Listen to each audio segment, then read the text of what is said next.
बराबर का चिन्ह हर मुश्किल का हल। शाम का समय था। 10 साल का आर्यन अपनी मेज पर बैठा गणित की किताब को किसी दुश्मन की तरह घूर रहा था। उसके सामने ज्योमेट्री का एक बहुत ही उलझा हुआ सवाल था। उसने गुस्से से अपनी पेंसिल मेज पर पटक दी और बुदबुदाया, इन रेखाओं और कोणों का मेरी असली जिंदगी में क्या लेना देना है। गणित सिर्फ एक सिरदर्द देता है और कुछ नहीं। उसे लग रहा था कि गणित केवल नीरस संख्याओं का एक जाल है जिसमें भावनाओं के लिए कोई जगह नहीं है। तभी उसके दादाजी विश्वनाथ कमरे में आए और आर्यन की उदासी देखकर उसके पास बैठ गए।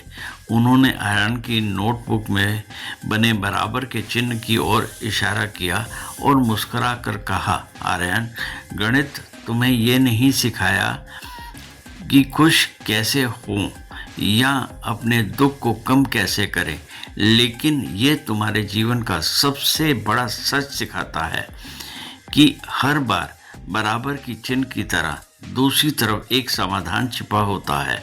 अगर कोई सवाल बना है तो उसका जवाब भी दुनिया में कहीं ना कहीं निश्चित रूप से मौजूद है। अगले दिन आर्यन ने देखा कि उसकी छोटी बहन इरा बगीचे के एक कोने में बैठी रो रही थी। उसके स्कूल प्रोजेक्ट के ढेर सारे रंग बिरंगे रेशमी धागे एक बहुत बड़ी और डरावनी गांठ बन गए थे। इरा ने सुबकते हुए कहा, भाई, ये कभी ठीक नहीं होगा। मेरी सारी मेहनत बेकार हो गई।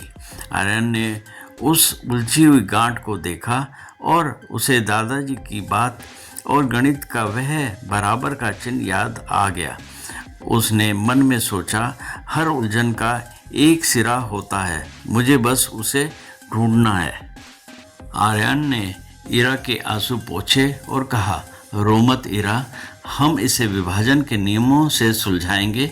उसने पूरी गांठ को एक साथ खींचने के बजाय उसे छोटे छोटे हिस्सों में बांटना शुरू किया।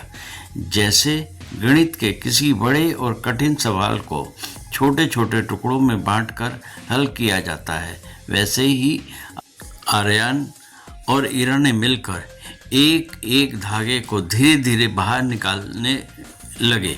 धीरे धीरे वे बड़ी समस्या अब उतनी डरावनी नहीं लग रही थी। कुछ ही देर में सारे धागे अलग अलग और बिल्कुल सीधे हो गए। इरा की आंखों में जीत की चमक थी।